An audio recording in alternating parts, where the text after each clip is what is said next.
tell me about why Arjun as a character for you has been, because you even, and I think this is because of you and your storytelling, you even brought Arjun in my life more to life. So tell me a bit about why Arjun was so synonymous with you. And so there are figures in spiritual texts and just in general for human beings, being creatures of example. And there's, for 5 or 6 years before Arjun, I just was stuck on Abraham. I just loved Abraham's life, right? And I was following Abraham, and on his, on his deathbed, he gets up to wash the feet of the guests in his house. Just stories like that, just really stuck with me. So then I started reading about Arjun, and the circumstance that he was in, for people that don't know, Arjun is in a battle. His family has tripped out. He's a wonderful archer. He's the best archer in the world. And his family trips out and take the kingdom. And they're like, they snatch his wife, and they're trying to disrobe his wife. And he's looking like, yo, what are y'all jokers doing? And he comes home and he's like, and they seize the kingdom, and he can't believe that they have done this. And he's a warrior, and, he could get the kingdom back, but these are his uncles and his brothers-in-laws and his teachers and people that he loved and trusted, and they took his kingdom.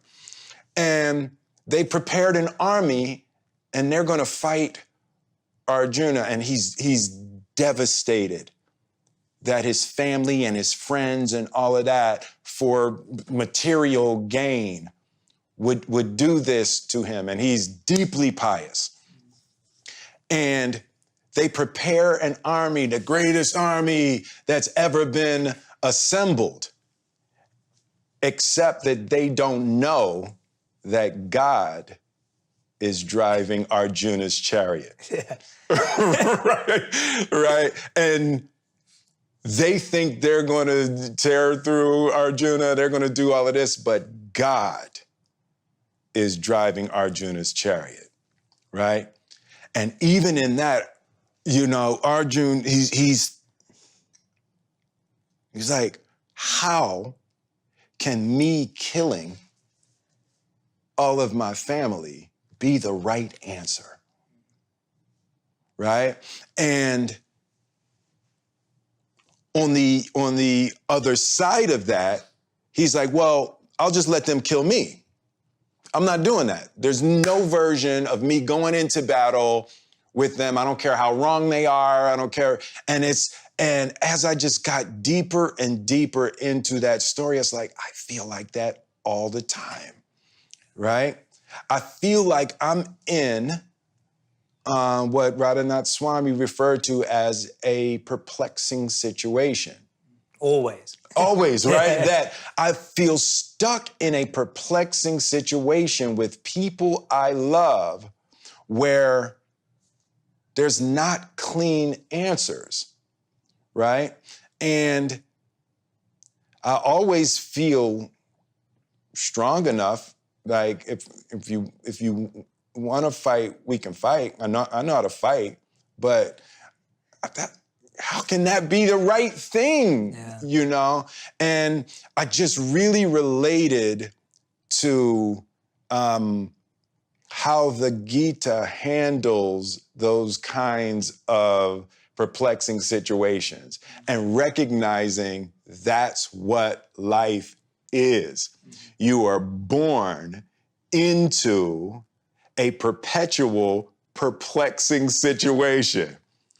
And that it was the first time that I'd ever heard the spiritual idea like that life is a perplexing situation, and you're never going to get around being stuck in the duality. You have to elevate above the whole thing, you know? And the Christian concept about that I always heard and never understood fully, and my grandmother would say all the time, you got to let go and let God. Yeah. Right? Yeah. And it was like that. It just, you know, the Gita filled in that concept of what it really means. It doesn't mean don't do anything. Yeah. Yeah. Let go and let God doesn't mean don't do anything. Yeah. It means do your divine duty, whatever that may be. And just for whatever reason, the study of the Gita at this particular point in my life really clarified a lot of ideas of how to move through a world where you almost can't do it right. Yeah.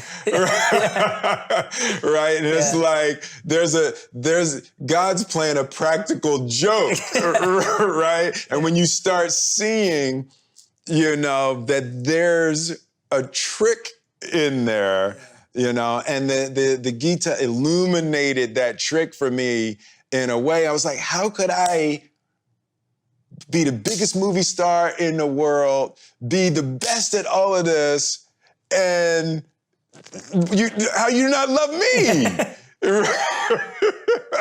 Right? And, you know, how was my family miserable? And it's like, that's the trick. Yeah. You know, that's the practical joke. That's beautifully explained. Because it's the perception of the right reaction. Yes. That's where we get lost.